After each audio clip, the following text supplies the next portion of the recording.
écoles francophones de la périphérie bruxelloise, les tracasseries flamandes se multiplient à l'égard des enseignants et personnels administratifs francophones. Quand on vous disait que c'était pas un scoop qu'on allait vous annoncer. Ainsi, à Drogenbos commune a facilité plusieurs enseignants francophones se sont vus imposer un examen approfondi néerlandais, sauf que le néerlandais ne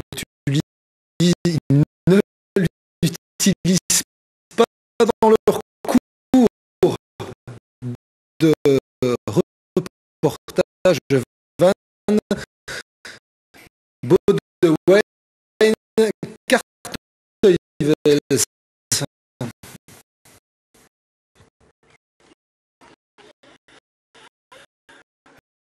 La petite école francophone de Drogenbos dans la périphérie bruxelloise, 180 élèves, et une journée particulière, celle de la répétition de la soirée culturelle préparée depuis le début de l'année. Pour l'occasion, l'école francophone de Drogenbos invite l'école flamande de Drogenbos pour assister à la représentation. Voici les élèves de l'école flamande. Est-ce que tous ceux qui sont francophones peuvent relever le doigt?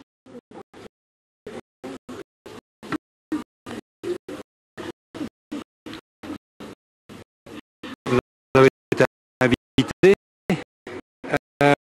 Oui, ils ont invité le 5e et 6e année de notre école, et c'est déjà la deuxième fois qu'ils le font pour une manifestation culturelle, mais ils n'ont pas l'autorisation entre eux de parler le français quand ils sont ici dans cette école francophone. Entre eux, nos enfants, non. Ils doivent parler le flamand. Oui, oui, oui. Entre nous, on doit parler néerlandais. Ouais. Et dans votre école, vous encore plus là. Oui. On ne peut pas parler français. Qu'est-ce qui se passe si vous parlez français? On a une punition. Quel genre de punition? Genre, on a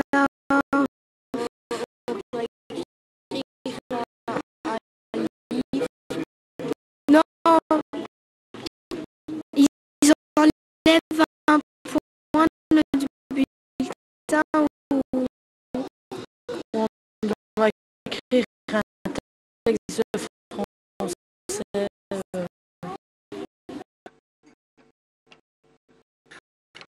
C'est la deuxième fois que l'école francophone de Drogenbos invite cite son homologue néerlandophone, l'inverse ne s'est jamais produit et le mélange des élèves n'est pas évident. C'est vrai que quand ils sont partis en classe de neige, bon, ben, ils n'avaient pas eu tellement l'occasion de se mélanger à table, ne fût-ce que pendant les dîners. Ils n'ont pas eu beaucoup d'occasion. Donc, au réfectoire, on n'admettait pas qu'il y ait des classes communes. Mais c'est-à-dire qu'il y avait des tables francophones et des tables pour le néerlandophone. Et ça, je trouve ça un peu dommage. À la fin du spectacle, les enfants francophones sortent de leur côté en rang plus désordonné. Ceux de l'école flamande en rang plus ordonné, mais on ne se mélange pas. Le climat communautaire se durcit dans les écoles de la périphérie.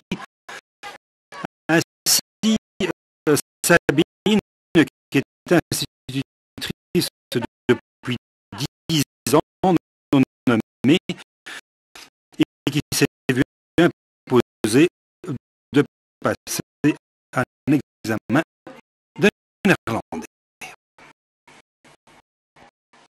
La connaissance approfondie, c'est quoi?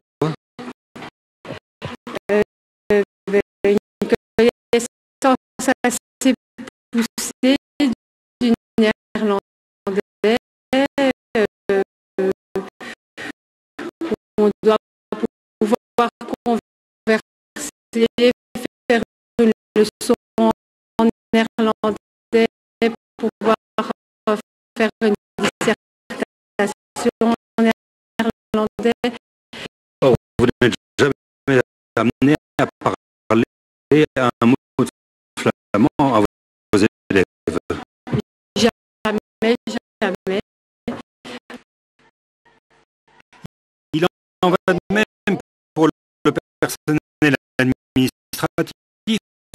Patricia est logopède depuis 20 ans dans cette école. Elle ne doit jamais parler le néerlandais, mais c'est bien imposé aussi l'examen linguistique. Réussite ou échec?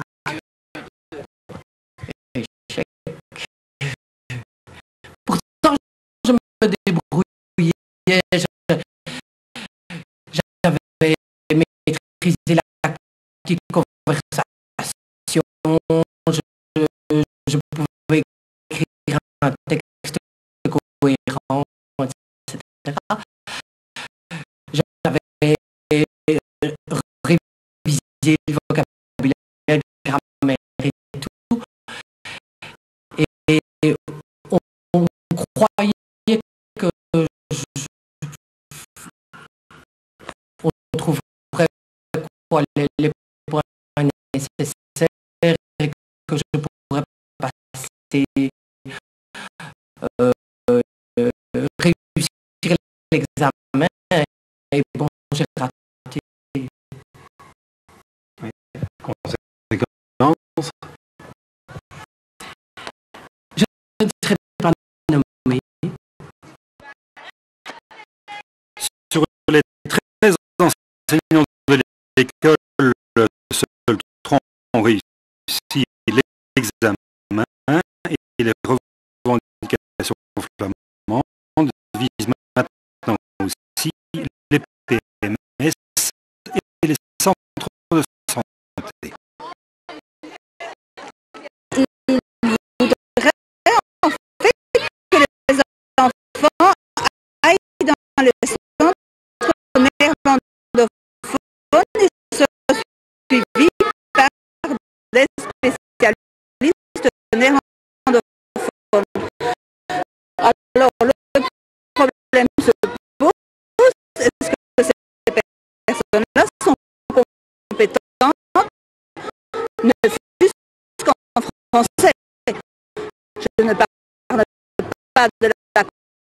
compétences, je vais dire vraiment compétences pures,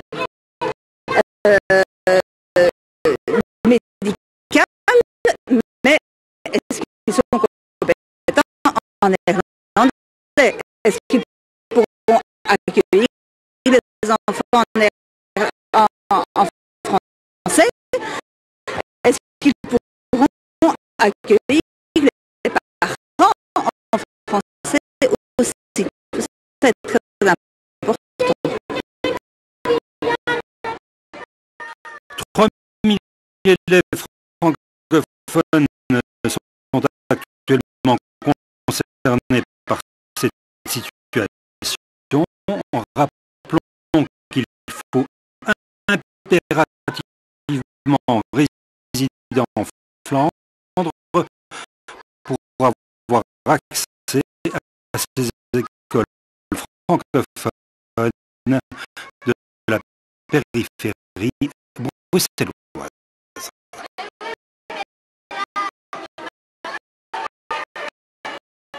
On l'a compris, hein, le quotidien en périphérie, c'est donc pas vraiment facile tous les jours. Allez, une histoire de mode, voilà notre prochain